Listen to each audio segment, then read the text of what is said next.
I always thought of our neighborhood as a sanctuary, a quiet suburb where nothing bad ever happened, where children rode bikes on sidewalks and front doors were left unlocked. But after that night, everything changed.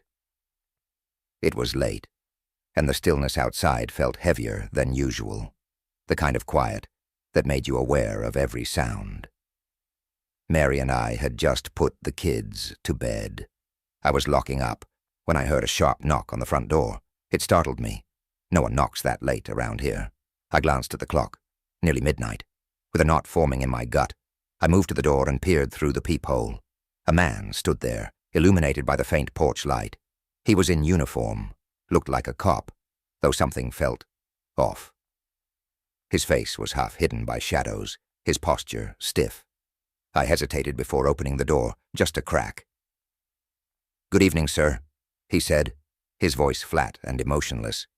"There's been a report of a disturbance in the area. Have you noticed anything unusual?" My mind raced. A disturbance. I hadn't heard a thing all night, but the uneasy feeling gnawed at me. Still, he was a cop, right? I opened the door a little wider, trying to catch a better look at his badge. The dim lighting made it hard to see, and the more I stared, the more my instincts screamed that something was wrong.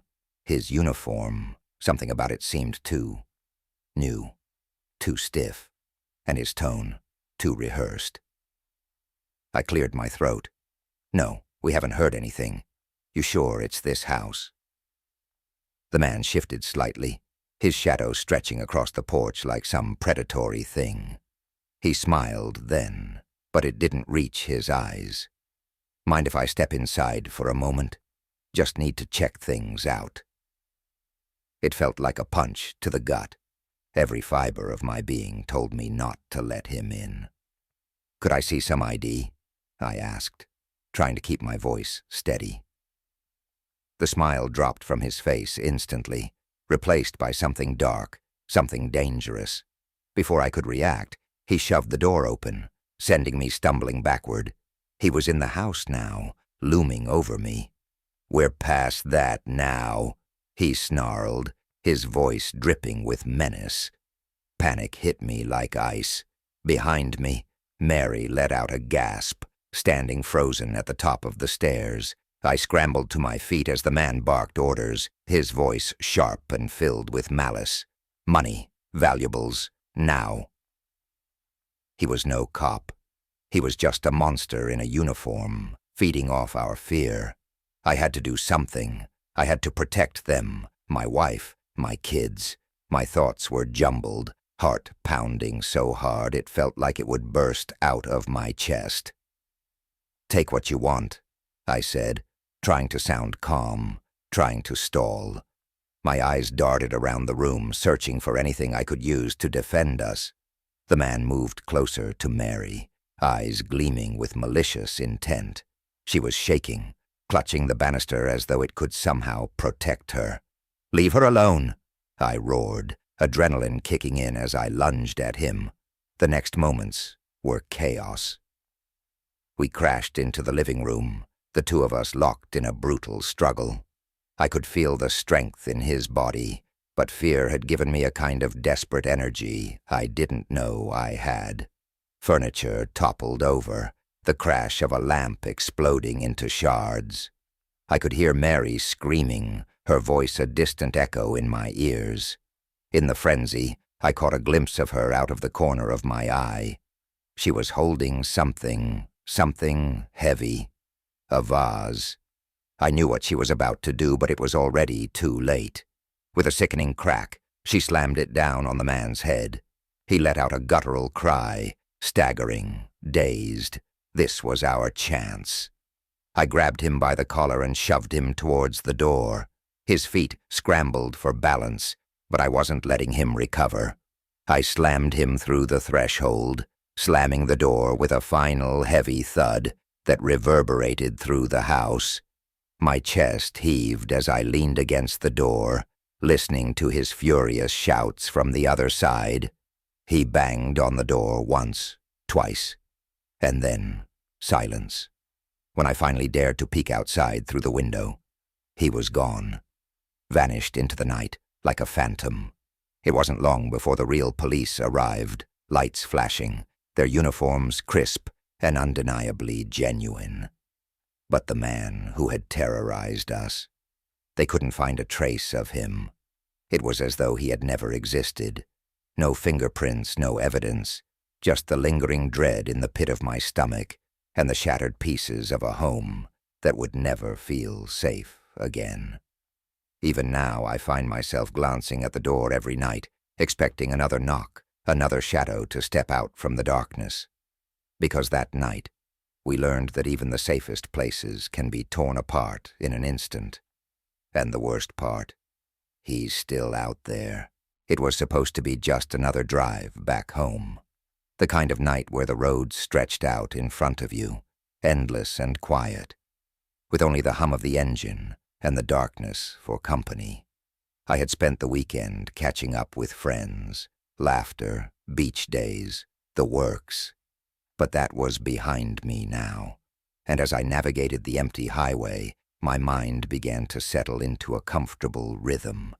That was, until I saw headlights in my rearview mirror. At first I didn't think much of it, just another car on this otherwise deserted road.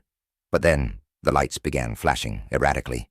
My gut twisted, unease creeping in. They were signaling me, frantically, demanding my attention. I eased off the gas, trying to make sense of what was happening. The car behind me honked, loud, aggressive, impatient. It wasn't just someone trying to pass. They were after me. My pulse quickened, and I could feel sweat beginning to form on my palms. I pulled over, the tires of my car crunching against the gravel shoulder.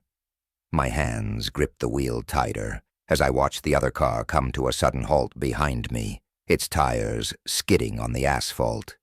The headlights cast long shadows on the road, and out of the blinding light, a figure emerged.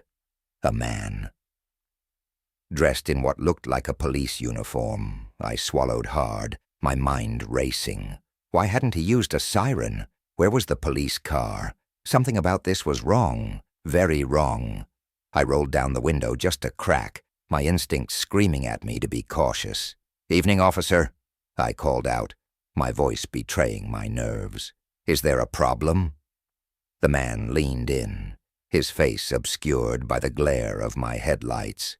His voice came low and gruff, like sandpaper against steel. "You were speeding. License and registration."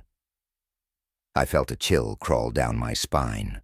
The badge on his chest looked wrong, dull and tarnished.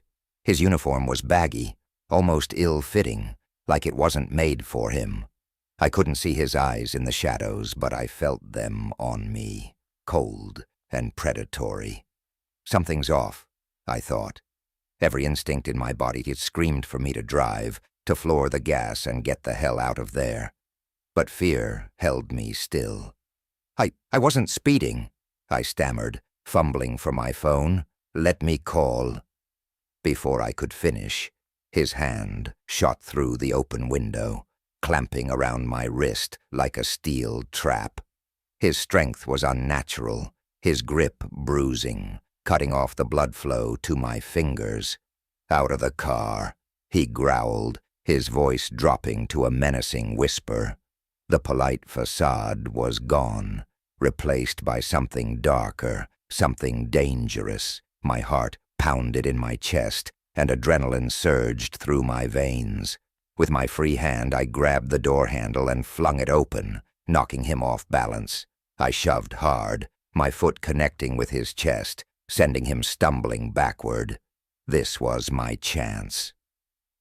I bolted out of the car, my feet hitting the gravel with a thud as I sprinted into the darkness. The cold night air burned my lungs, but I didn't stop. I couldn't stop. Behind me, I heard the man recover, his footsteps pounding after me, faster than I expected. I ran harder, my legs screaming in protest as I pushed them to their limits. I could feel him gaining on me, his presence a constant shadow behind me, growing larger, closer. My mind raced. The highway was empty, and the only light came from my distant car. I was in the middle of nowhere, with no one to help me. If he caught me, I was done for. Just when I thought I couldn't run any longer, the faint glow of headlights appeared in the distance.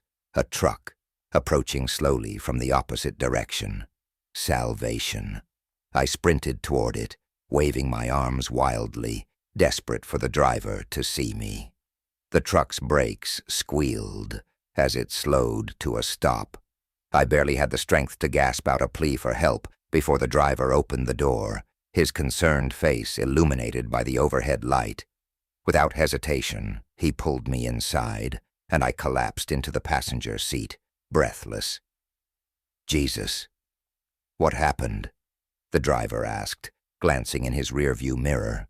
I turned to look back, expecting to see the man still chasing me, but there was nothing. No sign of him, no car. Just an empty stretch of highway, silent and still. The driver shook his head, confused. Let's get you to a police station. You look like you've seen a ghost. As we drove off, I couldn't shake the feeling that something was still watching, lurking just out of sight. The night around us felt too quiet, too still, like it was holding its breath, waiting for something. At the station, the officers took my statement, but they found nothing. No car, no man, no evidence of anyone else on the road that night. It was as if he had never existed, just a figment of my own terror. But I knew better.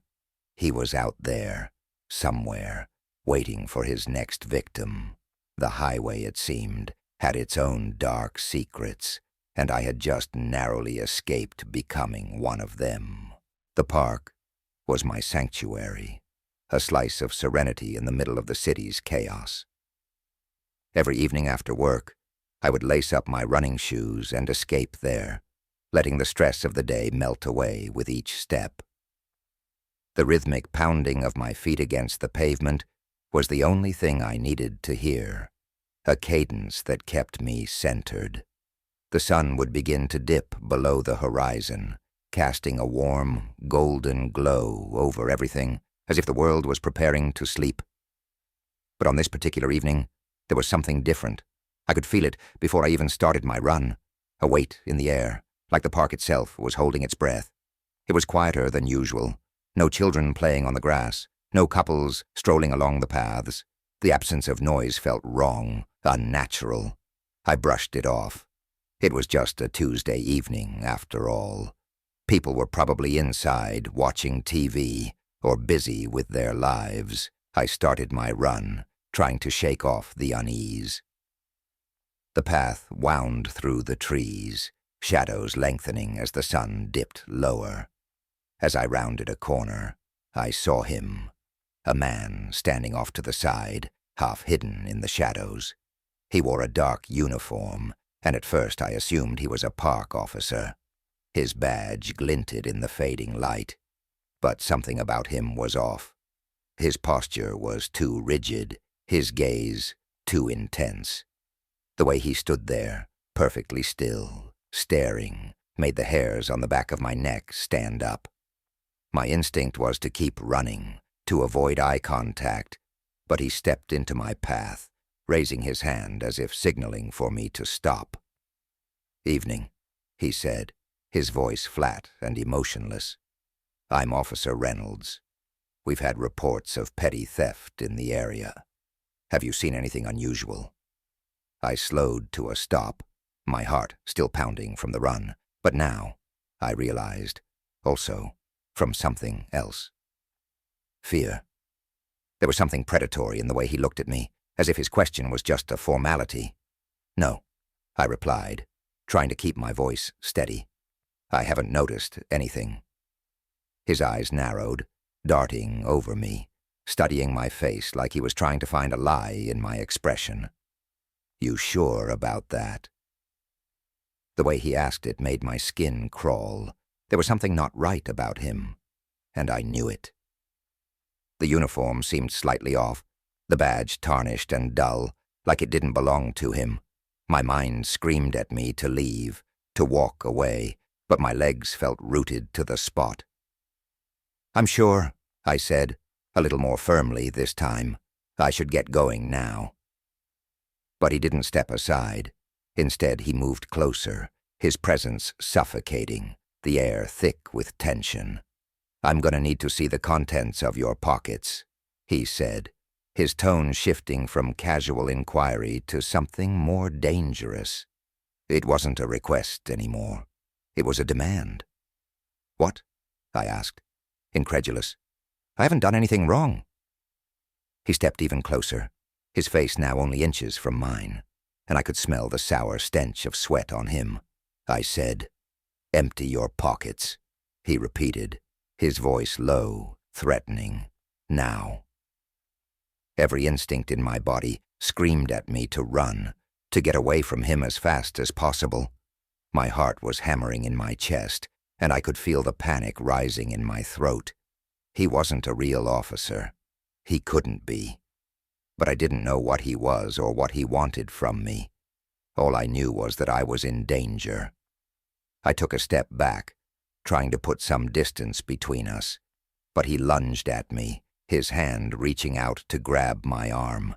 I twisted away, adrenaline surging through my veins, and pushed him hard.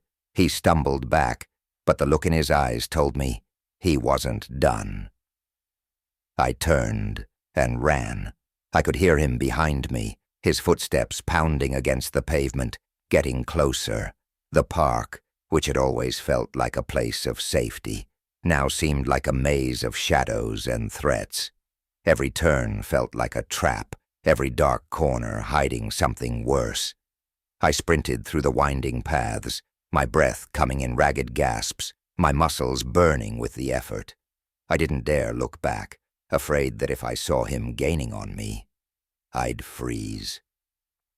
The trees blurred past me as I raced toward the park's exit, the sound of his pursuit echoing in my ears. Just when I thought I couldn't run any farther, I burst out of the park gates and onto the sidewalk, the bright lights of the city blinding me for a moment. I kept running, weaving through the crowded street, not stopping until I reached a busy intersection. I finally dared to look back. He was gone.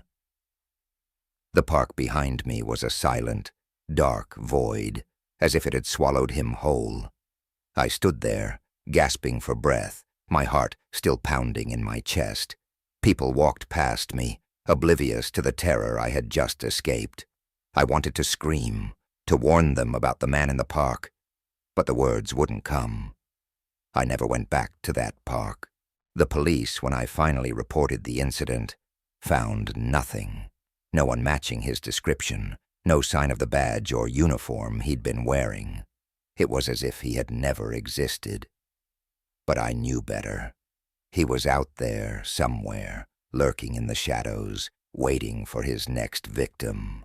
And I knew I'd never be able to run far enough to escape the memory of his cold, empty eyes.